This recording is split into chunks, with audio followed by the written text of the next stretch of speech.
ర్యాంకులు రావాలని మాపై ఒత్తిడి తెస్తారు. వాటిని మేము ఫుల్ఫిల్ చేయాలి. దానికోసం మేము స్టూడెంట్స్ దగ్గర నుండి ఇంకొంచెం టైం ఎక్కువ తీసుకుంటాం. దానికే వీళ్ళు ఇలా గోల చేస్తే ఎలా? సో ఈ షార్ట్ ఫిల్మ్ లో అతి తక్కువ టైంలో మొత్తం ఎంటర్టైన్మెంట్ ఉంది. వాళ్ళ కాలేజ్ లో ఒక స్టూడెంట్ చనిపోతే దాన్ని లైట్ తీసుకుంటే వాళ్ళ సన్ తనకు ఎలా వాళ్ళ ఫాదర్ కి ఎలా మోటివేట్ అంటే తను ఎలా మారుస్తాడు, ఈ పాయింట్స్ అనేది చాలా చాలా బాగా ఎస్టాబ్లిష్ చేయగలిగారు అతి తక్కువ టైంలో. అంటే ఆల్మోస్ట్ టేకింగ్ అయితే నెక్స్ట్ లెవెల్. ఇప్పుడు వచ్చిన Hyderabad short film contest films లో I want holiday is number 1 quality film.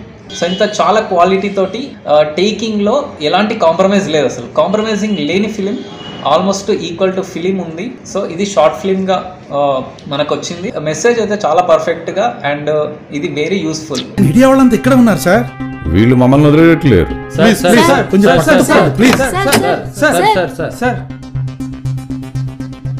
Short film ఒక ఒరవడి, ఒక రెవల్యూషన్. మీరు తీసుకున్న థీమ్లు ఏవైతే ఉంటాయి, ఇది నార్మల్గా ఒక ప్రేమ దోమ లాంటి వ్యవహారం కాదు. సమాజంలో ఏవైతే కొంతమంది నిశ్చితంగా పరిశీలించి దాని మీద క్వశ్చన్ చేయగలిగి దాని మీద సెన్సిబుల్గా తీసిన పాయింట్లు ఉన్నాయి.